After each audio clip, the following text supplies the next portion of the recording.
Atlanta. The kind of night where rain doesn't fall, it lingers. Every droplet slides down glass like a slow confession, catching the reflection of passing headlights and the glow of the Maison Vérité sign in gold cursive. The restaurant stood like a promise, elegant, exclusive, and built for the kind of people who didn't need to check prices before ordering. Inside, a jazz quartet murmured through autumn leaves, and crystal glasses chimed like polite applause. Every sound was curated, every smile rehearsed. At table 9 sat a man no one recognized, because that was the point. Jordan Blake wore a grey hoodie and a baseball cap, blending into a space where people like him rarely blended in. He had arrived without security, without entourage, just silence and intent. On paper, he was the billionaire founder of Blake Hospitality Group.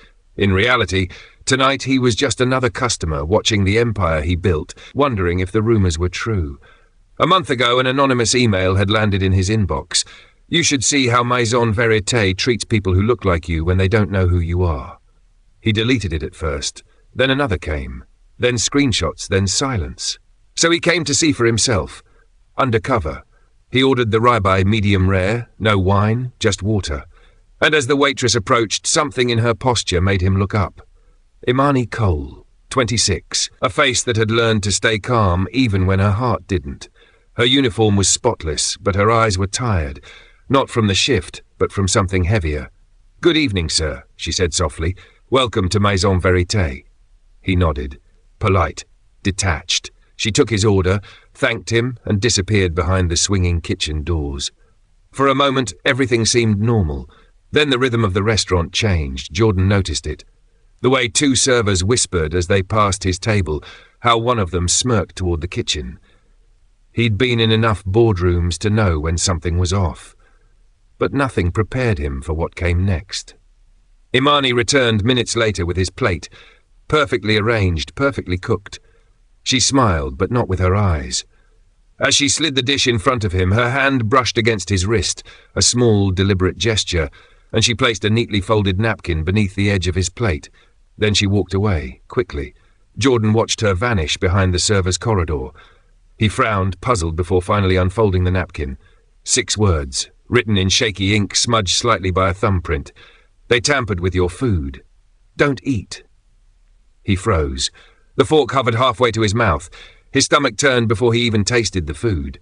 Around him, laughter filled the air, oblivious, mechanical. The jazz kept playing, but something had shifted. He looked up, scanning the room. Imani was nowhere in sight. What did she mean by tampered? Was this a prank, a misunderstanding, or something darker? Jordan's instincts, the same ones that had built billion-dollar companies, told him this wasn't random. He folded the napkin again and set it in his pocket.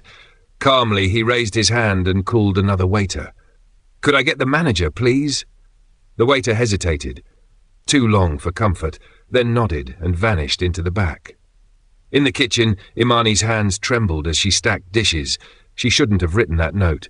She knew it. But when she saw Chef Darren lean over the sizzling steak, whisper something crude about hoodies in high-end places, and do what he did, she couldn't stay silent. Now she waited, heart pounding, praying the man at table 9 understood what he was walking into. She heard the kitchen door open. The manager's voice, cold, dismissive. "Imani, table 9 asked for me. Did something happen?" Her throat tightened. "No, sir," she lied. "Just customer feedback." The manager's eyes narrowed. "We'll see about that." Back on the floor, Jordan sat perfectly still. It wasn't fear, it was fury, quiet and controlled. He'd seen racism before, in contracts, in mergers, in subtle boardroom jokes that no one else noticed. But not like this, not under his roof, not in his name. He thought of the slogan etched in every Blake hospitality manual, luxury with integrity. It sounded hollow now. The manager arrived, tall, polished, smile rehearsed. "Good evening, sir. I'm Evan Mercer, the general manager. I heard there was an issue?" Jordan looked up, eyes calm. "There's a note under my plate. Do you want to explain that?" Evan blinked. "A note?" "Yes, one that says my food was tampered with." For a brief moment, Evan's mask cracked. Then he recovered, chuckling softly. "I'm sure it's just a misunderstanding, sir. Maybe one of our new staff." Jordan's stare stopped him mid-sentence. It wasn't the look of a customer. It was the look of a man used to seeing truth break people open. He didn't say another word. Not yet. Before we go deeper, if you're still watching, this story only gets more intense from here. If you believe in holding power accountable, hit subscribe, because stories like this, they're just the beginning. Evan excused himself, muttering something about checking the kitchen. Jordan leaned back, exhaling slowly. The napkin sat in his pocket like a loaded weapon. Through the glass partition he could see into the open kitchen, faint reflections of movement, faces, shadows. He watched Darren, the chef, laughing with another cook. Every so often, one of them looked toward his table and grinned. Jordan clenched his jaw. He'd come here expecting to see bias. He hadn't expected malice. The jazz song changed. The rain outside deepened, and somewhere in the back of his mind he knew this wasn't just about him anymore. It was about every black diner, every silent humiliation, every whispered joke that hid behind service smiles. The problem wasn't the steak, it was the system. He rose quietly from his seat. As the room went silent and eyes turned toward him, Jordan reached into his pocket, not for his wallet, but for the napkin. The same napkin that would soon unravel everything Maison Vérité pretended to stand for. Imani Cole wasn't supposed to be there that night. Her name wasn't even on the shift board. She'd agreed to cover for Lisa, a single mom who'd texted her 2 hours before the dinner rush, begging to swap shifts. Imani said yes, not because she wanted to, but because saying no meant losing a friend and possibly her job. The rain outside had started early, tapping against the alley windows like impatient fingers. By 6 p.m, Maison Vérité was already full, the smell of butter, wine and pretension heavy in the air. To most, it was just another fine dining shift, but for Imani, it felt different. There was tension, the kind that hides in laughter. She tied her apron, clocked in, and prayed the night would go smoothly. It didn't. The moment she stepped into the kitchen, she knew something was off. Chef Darren Wells was louder than usual, barking orders, cracking jokes that weren't really jokes. A table of black patrons had just been seated near the back, and Darren's smirk said everything. "Here we go again," he muttered to the sous chef. "Whole section's going to smell like cocoa butter before dessert." The other cooks laughed. Imani froze. She pretended not to hear. She always did. Because at Maison Vérité you learned quickly, silence was survival. But tonight, silence tasted bitter. Imani wasn't always a waitress. 2 years earlier, she'd been a student at Spelman College studying social work. She wanted to help people, build programs, and change systems from the inside. But life and bills had other plans. When her mom got sick, she dropped out to work full-time. The plan was to save enough to go back. That was 3 jobs and 8 rejection letters ago. Maison Vérité was supposed to be her restart. Good pay, inclusive culture, health benefits. But inclusion had limits here, and she'd learned where those limits started and who they applied to. It began with small things. Black customers are seated near the kitchen, not the windows. The way the managers smile would thin when a darker couple walked in. The way the word "they" slipped into staff conversations like a whisper no one owned. Then came the mistakes. Orders accidentally dropped, drinks forgotten, plates mishandled, always with the same kind of guests. At first, Imani convinced herself it wasn't intentional, until the night she saw a white waitress switch her own black table with a white couple, because they tip better. She reported it to the manager. He told her to focus on doing her job, not saving the world. That night, she cried in the walk-in freezer, because she realized something cruel. At Maison Vérité, doing the right thing could get you fired faster than doing the wrong one. So when she saw the man at table 9 that night, alone, quiet in a hoodie, she noticed how quickly the whispers started. Who wears a hoodie in this place? Probably some rapper trying to flex. Bet he won't tip more than 10%. The kitchen laughed again. Imani didn't. When his order came through, ribeye, medium rare, Darren was the one who took over the grill. He leaned over the steak, smirking, and said something that made Imani's stomach twist. "Let's see how fancy he feels after this." Then she saw it, the spit. Quick, deliberate, a moment so disgusting it burned into her eyes. She dropped the serving tray in shock. The noise made everyone turn. Darren snapped. "What's your problem, Cole? Never seen seasoning before?" The laughter came again, and this time she couldn't breathe through it. Imani stepped out to the alleyway behind the kitchen, rain soaking her apron, heart racing. She wanted to scream, to walk out, to report him, but she knew what that meant. At Maison Vérité, complaints disappeared faster than desserts. The manager always said, "We don't need drama, we need teamwork." And she'd seen what happened to anyone who broke that illusion. They just stopped getting shifts, stopped being a good fit, stopped existing. So she did what she'd done all her life, she adapted, but something about tonight refused to let her. Maybe it was the way that man sat, calm, composed, unaware of what had just been done to him. Or maybe she was just tired of swallowing the same poison. She went back inside, hands shaking, and grabbed a clean napkin from the counter. Her mind screamed, "Don't do it." Her heart whispered, "You have to." She scribbled 6 words, fast, messy, desperate, folded the napkin once, twice, and waited until Darren turned away. Then she took the plate, the same one meant to humiliate someone who didn't deserve it, and walked toward table 9. Her steps were slow, controlled, every second louder than the jazz. When she reached him, she said the line she'd said 1,000 times before, "Your meal, sir. Enjoy." But this time, her voice cracked on the last word, and when she slipped the napkin beneath the edge of the plate, her fingers brushed his just for a second. It was enough. Enough to say, "Please believe me." Enough to say, "Don't eat that." She turned before he could look up, praying he would understand. If you're still here, it means you feel it. The silence, the courage, the cost. Stories like this deserve to be heard. So pause for a second and hit subscribe, because the next moment changes everything. Imani didn't stop moving for the next 10 minutes. She took orders, cleared tables, and smiled through the pounding in her chest. Every sound around her felt sharper. The laughter, the clinking glasses, the chef's voice behind the door. She couldn't shake the fear that someone had seen her write that note. When the manager called her name across the kitchen, her stomach dropped. "Imani, a customer at table 9, asked for me. Did something happen?"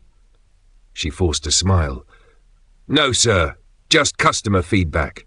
But his eyes, slick and suspicious, stayed on her longer than usual. "Good," he said. "Keep it that way." She nodded, but her knees trembled. She turned back toward the sink, washing invisible stains from her hands over and over again. Outside, she could see him through the glass partition, the man in the hoodie still seated, the napkin gone. Was he angry? Confused? Did he believe her? Then she saw it. The manager walking toward him. Her pulse spiked. This was it. He was going to tell. She was going to lose everything. She whispered under her breath, "Please, God, don't let him say my name." From the corner of her eye, she watched their exchange, short, tense, impossible to hear. But when the manager left the table, his face was pale, and the man was no longer eating. He was just watching the room. Then he stood. Imani's heart stopped. That's when she realized she hadn't just warned a customer, she had challenged a system, and someone, somewhere, was about to find out. The restaurant was still humming, forks clinking, soft jazz curling through the air when Jordan Blake placed his napkin on the table and stood up. No one knew who he was yet. To them, he was just another quiet man in a hoodie, probably waiting too long for his steak. But the way he moved, slow, deliberate, drew every eye in the room. He didn't shout. He didn't curse. He just said calmly, "Can I speak with the manager?" From behind the bar, Evan Mercer appeared, slick smile, pressed suit, hands clasped like he was walking into a photo shoot. "Something wrong with your meal, sir?" he asked, voice dripping with fake warmth. Jordan looked him dead in the eye. "Something wrong with your kitchen," he said. Then he set the folded napkin on the counter. "And with your people." The air shifted, conversations quieted, even the music seemed to pause. Imani froze near the service station, her tray trembling slightly. She didn't know whether to step forward or disappear. "Sir, I assure you," Evan started. "Don't," Jordan interrupted. His tone dropped to that low, calm register that made grown men rethink their lives. Not another word. He pulled back his hoodie, and just like that, recognition hit. Evan's polite grin disintegrated. A murmur rippled through the servers. Someone whispered, "That's Jordan Blake, the billionaire who owned Maison Vérité, the man whose name was etched into the marble at the front door." For a second, no one breathed. Jordan slid his phone across the counter, the screen lighting up with his assistant on call. "Pull every camera feed from tonight," he said, "and send the footage straight to my team in New York, now." Evan stammered, "Mr. Blake, please." Don't talk to me, Jordan said. Talk to the people whose food you allowed to be disrespected. He turned, scanning the restaurant, the quiet tables, the waiting eyes, the nervous smiles that weren't smiles at all. Imani's gaze met his, just for a second, and in that second he understood what that napkin had cost her. In the kitchen, Chef Darren Wells stormed out, wiping his hands on a towel, a smirk already forming. "Everything okay, boss?" he asked, feigning confusion. Jordan didn't answer. He just pointed to the steak plate still sitting under the warming lamp. "That's yours?" Darren shrugged. "It's dinner. He ordered it medium rare. And you spit in it." The smirk vanished. "What? You heard me." Evan tried to intervene. "Mr. Blake, I'm sure there's a misunderstanding." "Stop defending him," Jordan snapped, eyes now cold steel. "This isn't a misunderstanding. It's malpractice. It's hate in uniform." Darren took a step forward, shoulders squaring. "You can't prove." Jordan's assistant's voice came through the phone. "Sir, we just reviewed the footage. It's bad. Real bad." The video played on the speaker, the faint sound of laughter, a spit, then a voice, Darren's. "Should have gone to Waffle House." The restaurant gasped. Evan's hands dropped to his sides. Darren froze, caught, exposed, finished. Jordan leaned forward. "Tell me, Darren," he said, voice almost gentle, "how long has this been happening?" Darren looked down, said nothing. "How many people's food have you disrespected?" Jordan pressed. "How many times did you think no one was watching?" Silence. That silence said everything. Imani felt tears sting her eyes, not from fear but from relief. Someone finally saw. Jordan turned to her. "You wrote the note, didn't you?" She hesitated, then nodded. "Yes, sir." Every head turned toward her. The other waiters looked down, some ashamed, some scared. Jordan nodded slowly. "Good," he said. "That means there's still one honest person working here." If you're watching this and you've ever been afraid to speak up, don't. It doesn't matter who's watching. Silence only feeds the system. And if you want more true stories that challenge that silence, subscribe, right now, because this isn't just storytelling, it's a reflection. Evan tried one last desperate move. "Sir, we can handle this internally." Jordan raised a hand. "I am handling it internally." He motioned to security men in suits who'd quietly entered through the side door. "Escort Chef Wells off the property and lock his access to every system." Darren's protests echoed down the hallway, his voice fading like the hiss of a closing door. Jordan looked back at Evan. "You too," he said. "You didn't spit, but you watched. That's worse." For a moment, Evan looked like he might argue, but one look from Jordan ended it. He removed his name tag and walked out, head low. The room was silent again. Customers were whispering. Phones were out, some recording, some pretending not to. Jordan didn't care. Let them film. Let the world see what quiet power looks like when it finally speaks. He walked back to Imani. "What's your name?" he asked. "Imani Cole." "Imani," he repeated softly. "You didn't just save me, you saved this company from itself." Her lips trembled. "I didn't do it for the company, sir. I did it because it was wrong." He smiled faintly. "That's why it matters." The jazz picked up again, faintly, like the sound of something new beginning. But behind the melody, the weight of what just happened lingered. Tonight wasn't about food anymore. It was about the invisible lines that divide who gets respect and who gets ignored. And for the first time in Maison Verité's short history, someone crossed that line and didn't flinch. As Jordan left through the back entrance, rain hit the pavement like applause. He looked up at the glowing logo of Maison Vérité and whispered, "Let's see what truth really tastes like." He called his PR head. "Tomorrow morning," he said. "Press conference. Full transparency. I want names. I want accountability." Because the next day, the real reckoning would begin. The sun rose over Atlanta like a spotlight, soft gold spilling over glass towers and empty sidewalks. But on the corner of Peachtree and Ellis, it wasn't business as usual. Maison Vérité, the glittering crown of Blake hospitality, was sealed shut. No music, no brunch chatter, just silence and camera crews. Inside, chairs were flipped, the kitchen gutted, and the staff called in one by one for questioning. And standing in the middle of it all, Jordan Blake. No hoodie, no disguise, just a man reclaiming his own truth. At 9 a.m, the press arrived. By 9:05, the world did. Reporters pressed microphones through the gates. Flashbulbs popped. Someone shouted, "Mr. Blake, is it true your chef was arrested?" He didn't flinch. Jordan stepped up to the podium, Imani standing quietly beside him, her hands clasped, her posture steady. She wasn't the help today. She was history standing in plain sight. Jordan's voice carried through the courtyard. "Yesterday," he began, "something happened inside this restaurant that I built to represent excellence." He paused, eyes scanning the cameras. It represented everything but. The crowd went still, he continued. It wasn't one man's mistake. It wasn't one night's lapse. It was culture, one that tolerated bias, disguised cruelty as humour, and called disrespect a misunderstanding. He turned slightly toward Imani, and one woman refused to be silent. Imani's throat tightened. She wasn't used to attention, but the moment she looked at Jordan, she saw something rare.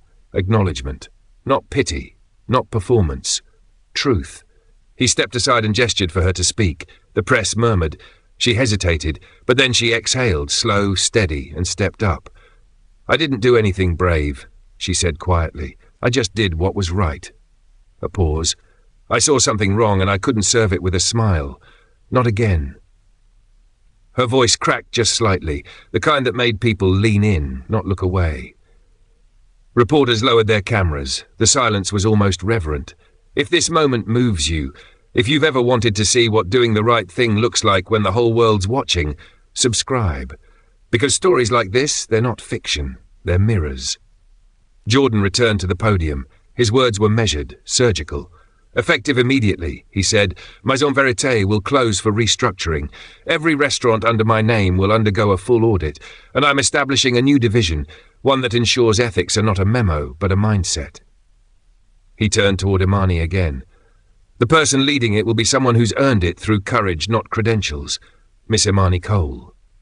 The crowd gasped. Imani froze, unsure if she heard him right. Jordan smiled faintly. "You wanted change? Start with us." She didn't know what to say, but she nodded, fighting tears. Later that afternoon, footage from the restaurant leaked. Not just the clip of Darren Wells spitting, but months of surveillance showing jokes, neglect, and whispers in the kitchen. It spread like wildfire. News outlets called it the Maison Vérité scandal. Social media called it justice. But for Imani, it was heavier. The kind of victory that didn't feel like winning, just surviving. In her small apartment that night, she sat by the window, watching the city lights flicker like distant applause. Her phone buzzed non-stop, strangers calling her brave, co-workers sending apologies, even Jordan's assistant texting details about her new role. But she couldn't shake the image of the people who stayed silent, the ones who saw and looked away. Because deep down she knew. Silence was the system's favourite language. A few days later, Jordan visited her at the newly renovated office, a small glass space marked Ethics and Culture Division.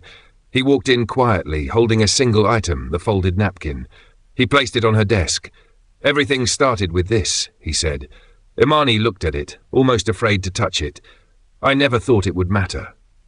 Jordan smiled. "That's the thing about truth. It doesn't have to be loud to be powerful." He turned to leave, but paused at the door. "By the way," he said, glancing back, "we're reopening Maison Vérité next month. New staff, new policies, new menu." He smirked slightly. "I was hoping you'd name one of the dishes." Imani laughed softly, the first time she'd really smiled since that night. "Let's call it the Folded Truth." Jordan nodded. "Perfect." When Maison Vérité reopened, the line outside stretched around the block. But this time, the people inside looked different, diverse, equal, seen. Imani walked through the dining room like she belonged, because now she did. Every waiter was trained in equity and ethics. Every kitchen camera is connected to an independent oversight system she created. The restaurant wasn't just serving food anymore. It was serving change. As the first order went out, salmon with a folded linen napkin perfectly placed on the side, she caught Jordan's reflection through the glass wall. He gave her a small nod, a silent thank you. If this story made you feel something, if you believe truth still matters, hit that subscribe button, because in every system built on silence, someone has to be the voice that cracks it open. Sometimes justice doesn't roar. Sometimes it whispers through the smallest acts, a folded napkin, a quiet voice, a single choice that says, "Not tonight."